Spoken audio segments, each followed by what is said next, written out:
Static wall. So in the static wall, she's going to start with her hip against the wall, and then she's going to rotate her body and bring in her legs up the wall.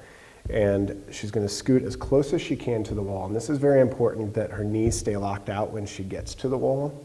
The butt is touching the wall and the floor, and it's laying down nice and flat, and the knees are locked out. If you cannot lock your knees out, then you need to scoot your body back away from the wall until your knees are in a locked position and the butt's touching the ground. So for her, she can manage this. Her feet are going to flex back. Her big toe is going to kind of come down this way, creating a nice level platform. So if you had a plate, none of the food would spill off there.